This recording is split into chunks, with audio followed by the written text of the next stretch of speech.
piece of wood. I put that there because when you really get to know the forest, it has a lot of character and a lot of beauty, and I spend a lot of time sort of on my knees looking at little stuff, because there's so much going on in such small spaces, and I also like this particular picture because that stump was burned like 60 years ago, and it's still there.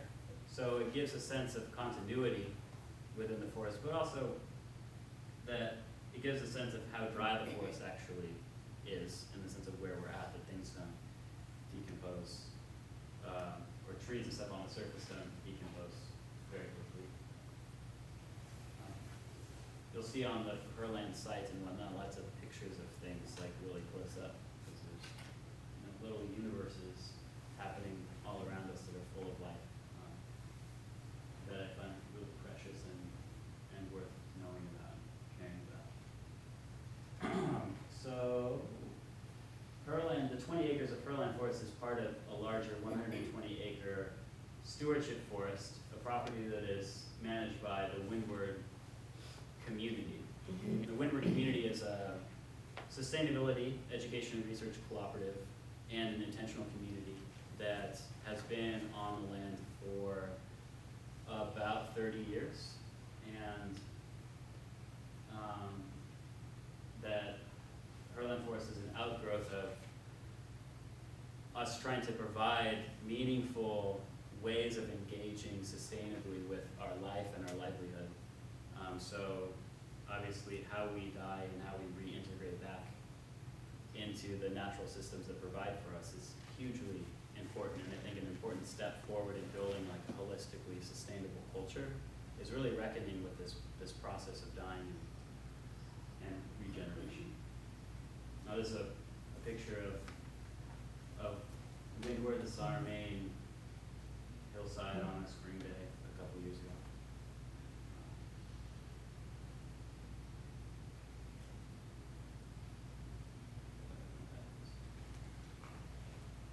So as I was saying, that it's situated on a plateau overlooking the Clickset River, and this isn't right on our property, but it's a little ways if you walk out to the actual edge where the tree line stops.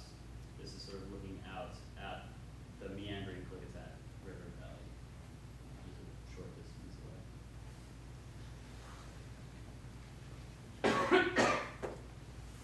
So, as I was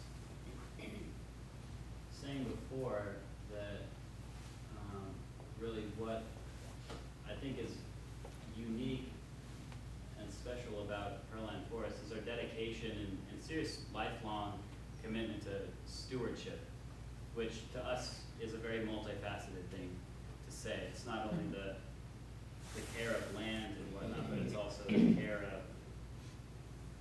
of the communities of people that care for the land. It's also a care for the social structures and the means of passing down knowledge and understanding from generation to generation.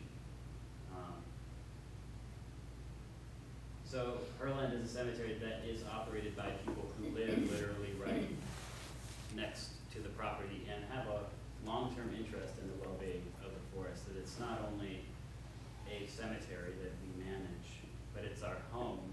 It is the place that we live, and it's the place that we come from. That literally, like, much of my body is composed of food that was grown on that land, so I literally come from this place, and it has sustained me.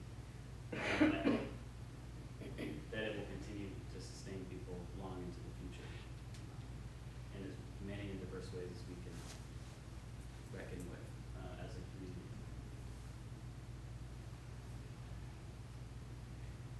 So the Windward Education Research Center is the 501c3 nonprofit that Herland is a subsidiary of. Herland is a nonprofit cemetery, and it's under the umbrella of the Windward Education and Research Center, which is altogether managed by people of the Windward community, the people who are living on site in the context of it.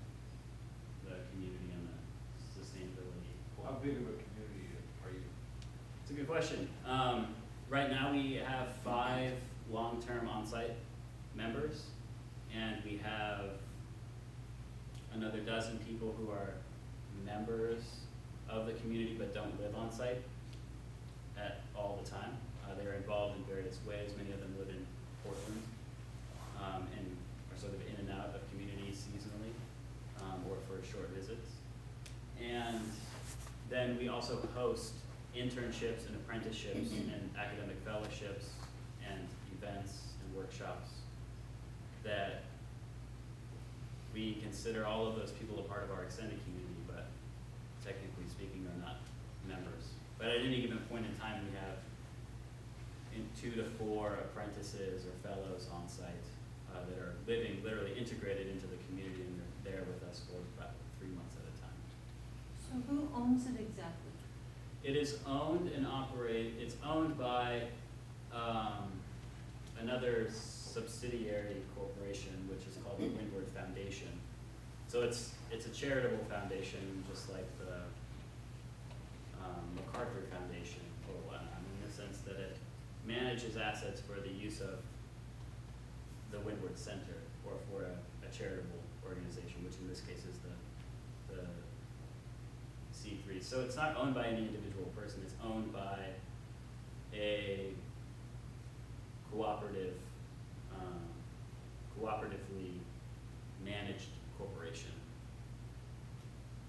And that's a pretty complex topic to get into, but I'm happy to go into that more, this reasoning why we have structured things the way that we have. And I think that's very important because it's part of sustainability. It's like, how do we get on doing the things that we need to do in the world when there are these very convoluted kind of legal structures that we have to figure out how to operate within. It's a hugely important thing, and something that Windward has done a lot of investment in understanding that and structuring the legal container in which we're doing what we're doing. What's your capacity for grave sites, for number of people buried? That's a good question. In the 20 acres, the plots are 32 foot by 32 foot. And we could get tens of thousands of plots in a 20 acre parcel with a lot of space between them. The likelihood that we will be that the cemetery will actually be populated that densely is very low, because one of our big goals, one of the big impetuses for Herland and its stewardship is to actually utilize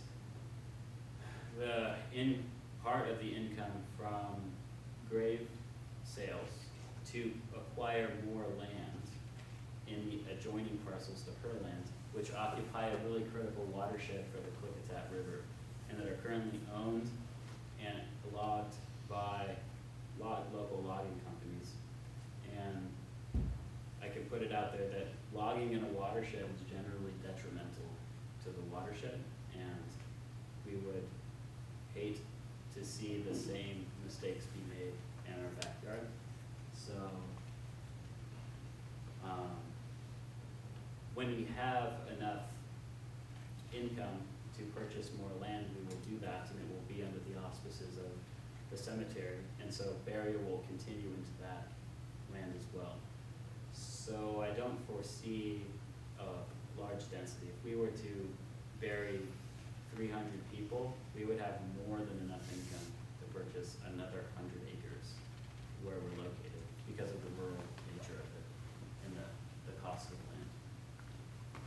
So the capacity is tens of thousands of people, but in reality it would be much less dense than that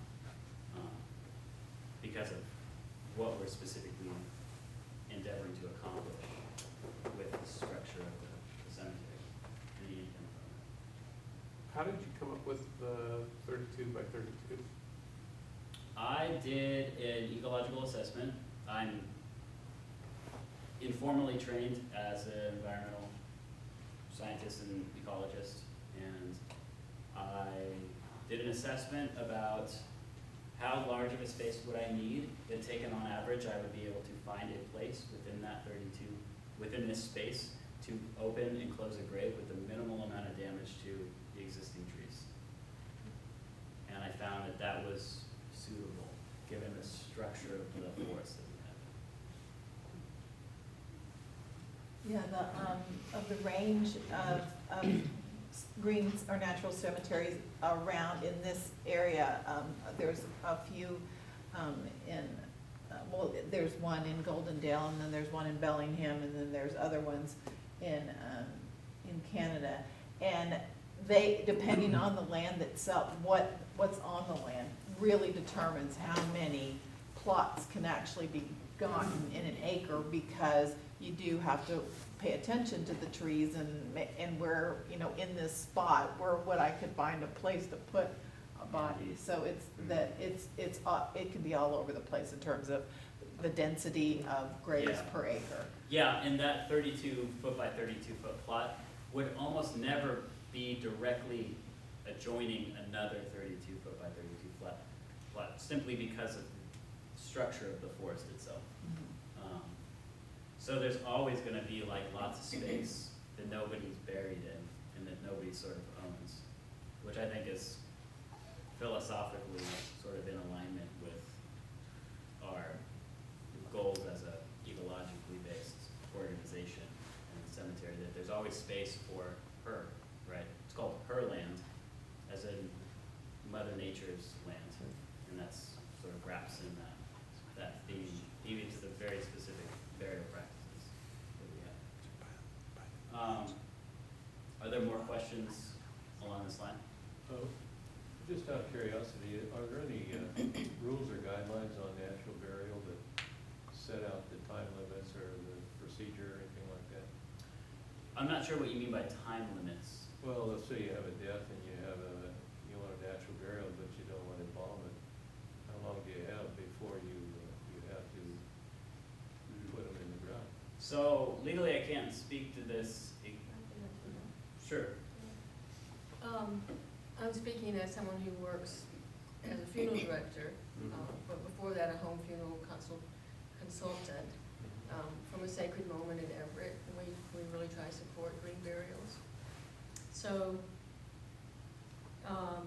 in the state of Washington, you can have a home funeral vigil up to 72 hours, where a body can remain at home before it's taken to a cemetery like Herland.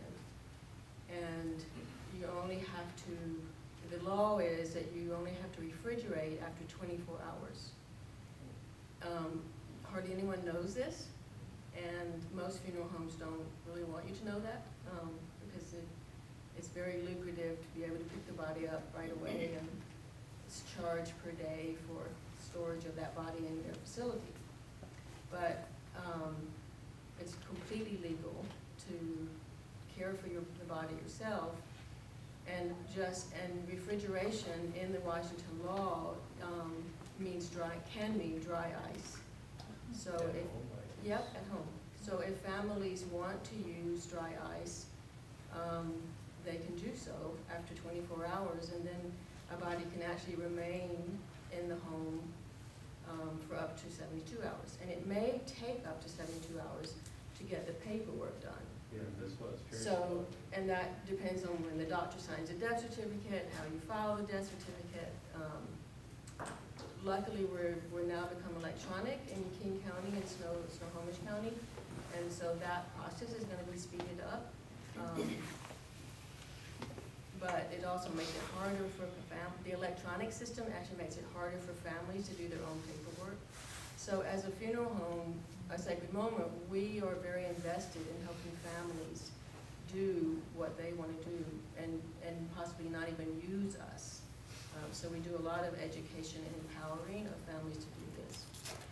But it's, obviously something that most families don't even know is possible, and so there is a learning curve about doing it. And if you have somebody who you love and that person just died, it's hard to do that at that moment.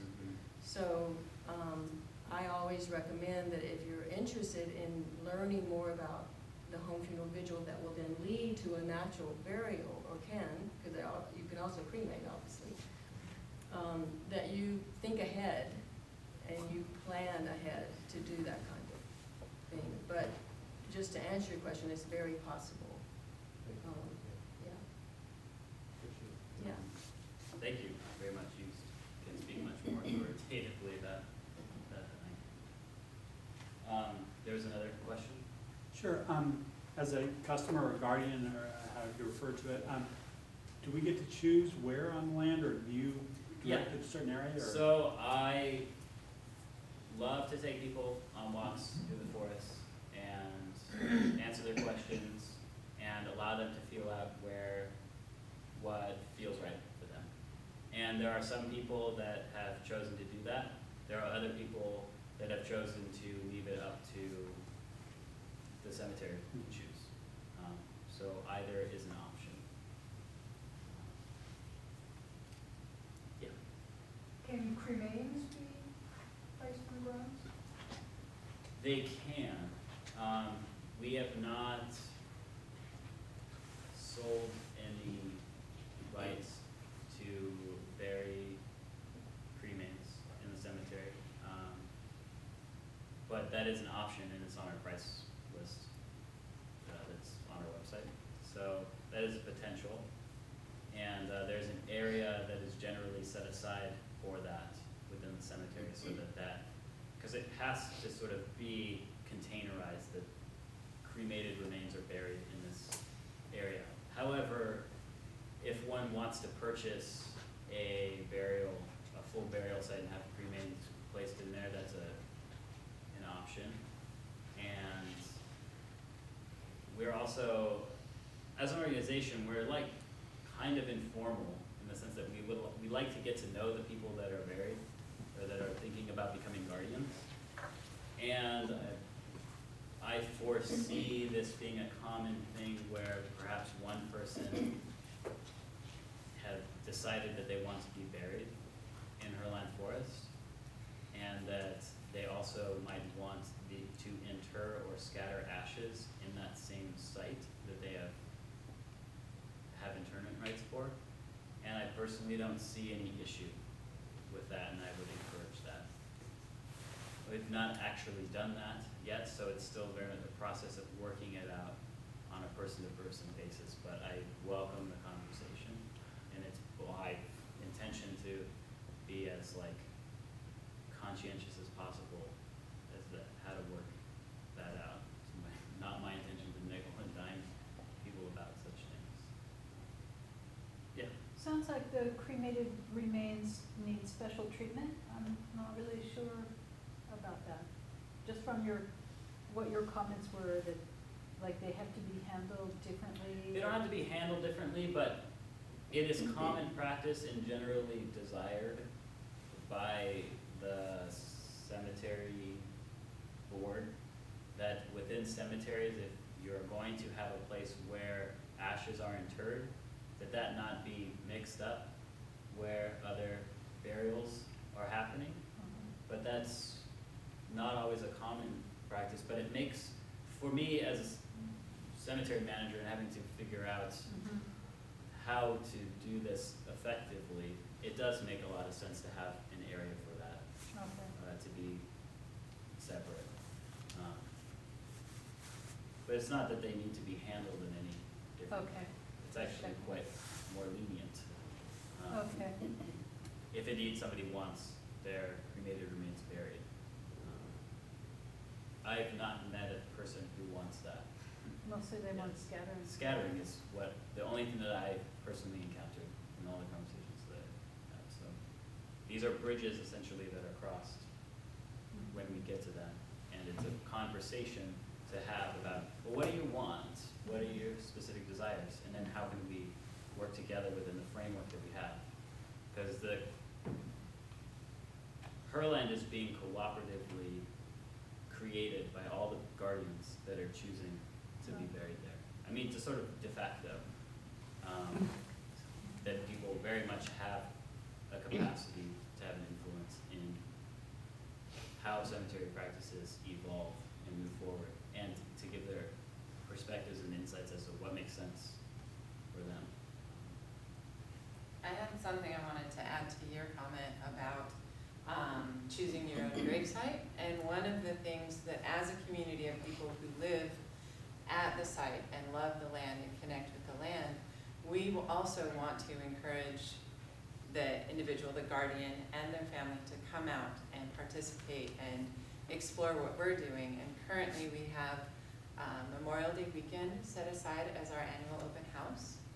And we want to encourage and transform that into your Memorial Day weekend, where families come out and natural burial groups come out and communities are developed and people get to know each other, and this way of dying becomes less weird because you know other people who've done it. Mhm. Yeah. I thought I heard at this memorial, that cremated remains aren't really necessarily ecological. You know, it's not like something that just naturally decomposes. Well, That's an fertilizer. interesting question. Can I you have, repeat the question? she had heard It that, just has to do with, What- I heard it, It's ground up bones. That's, your Yeah. cremated remains are just simply your bones that, it's your bones that are left over after they're burnt. Everything else is burned up, all that's left are bones, and then they get ground up. So that's what cremated remains are. So that is a natural fertilizer thing. A lot of people think, oh, I wanna plant a tree with them, you know, or whatever. That's not a good, if you wanna kill something, you bury, cremated remains right there.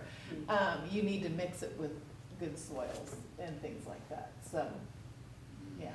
But it's just ground up bones is what you're, in today's, right, I mean, it's just cremated, it's ground up bones.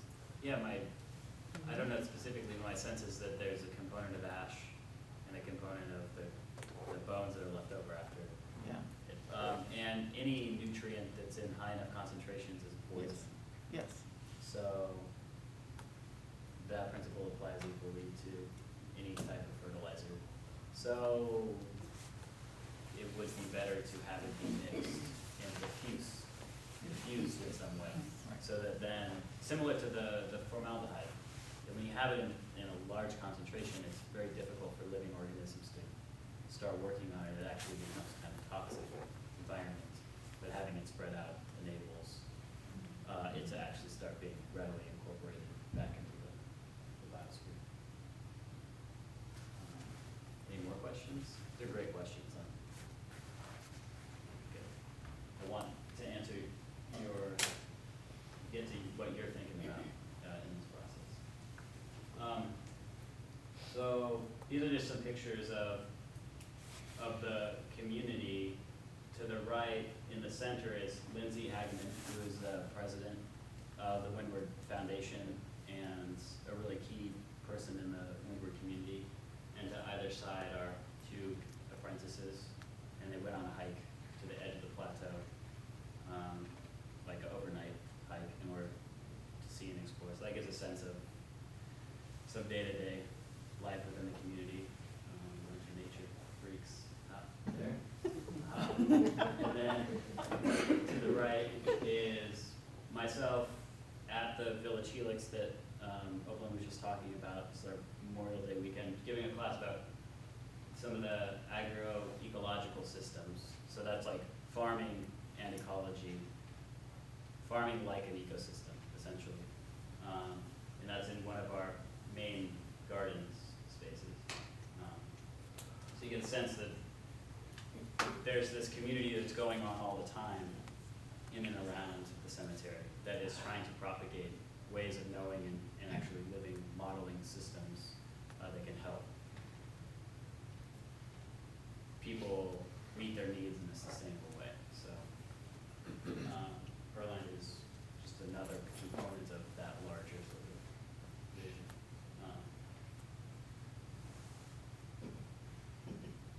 Right, so as I was talking about a little bit before, this is a really important part to our life and what we're about is intergenerational stewardship. And I put intergenerational before there, stewardship. It's sort of redundant to say that because if you're really doing stewardship, it's intergenerational. It's going from one generation to another. But I put it there just to emphasize that creating models wherein our understandings and the land that we work can be successively passed down, that there's a continuity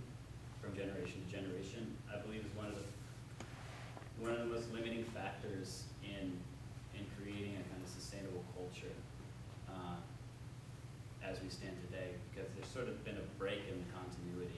Things are moving so fast and changing so fast that people born at one time over the course of their life over the past 100 years have seen the world just totally change.